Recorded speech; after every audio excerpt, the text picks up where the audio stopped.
To me, a woman's reproductive freedom is, and when she loses that, she's lost her power. It's the power to make decisions about their lives, you know, and so it's taking power away from women to take away that freedom of choice, and it doesn't surprise me that those things are part of a plan.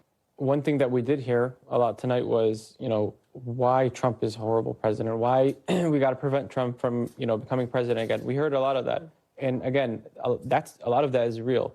I think one thing that I would have loved to, you know, probably hear a little bit more is like her plans. So at this point, the threats that she kind of laid out in the lead up, right, when it comes to a Trump 2.0, when it comes to the lack of guardrails, when it comes to the possibility of a nationwide ban on abortion, when it comes to what this country could look like under a Trump presidency, all of that to you still is not necessarily enough yet for you to decide whether or not you were going to vote for her. It's not enough for me to decide whether or not I'm going to vote for her. You know, she has 70-something days left to go to convince people, especially in swing states, as to why she's the best candidate. If she, you know, wants to talk about moving away from cynicism and wants to move into a new era, she has to differentiate herself from Biden. I didn't hear dreaming big. I heard why we... So much of the argument is about why we don't want Trump, and that might just be what's realistic.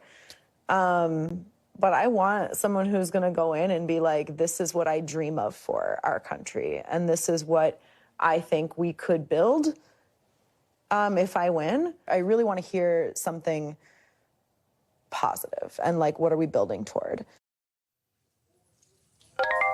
So we're going to play some more sound, Sam, in the next hour, specifically talking about how Kamala Harris, the vice president, addressed the Israel-Gaza war, which I think obviously is very interesting considering the people that we were talking to. But again, it's this idea of wanting to be inspired, right? And I think one of my biggest takeaways from this conversation that I had last night was some of these voters that I'd spoken to back during the Michigan primary were saying, no way, no how, I am not pulling the lever for Joe Biden. There was a possibility amongst some of those uncommitted voters that I was speaking to that they could, in fact, come to her side, right, if she sold them the goods that they wanted to hear, specifically when it came to the Israel-Gaza war, which, again, we're going to learn more about in the next hour.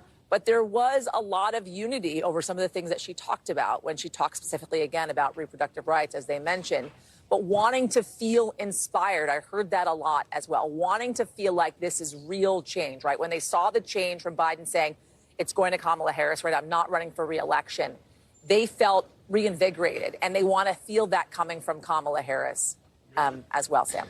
And Yasmin, I know you're going to give us more of a debrief on some of these issues in an hour, but I'm just curious, like, of all the topics that you just mentioned, was the war in Gaza overwhelmingly the most important one or one of several important topics? So amongst the 4 uncommitted voters, it was the most important topic.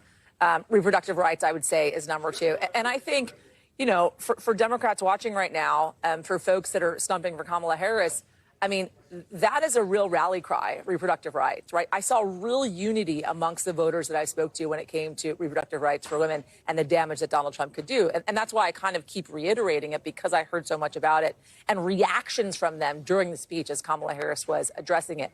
But yes, in this city, in Dearborn, Michigan, predominantly Arab, Muslim American voters here, Gaza, Israel is their number 1 issue, Sam. Yeah, really insightful, and looking forward to talking to you again pretty soon here. Yasmin, thank you so much.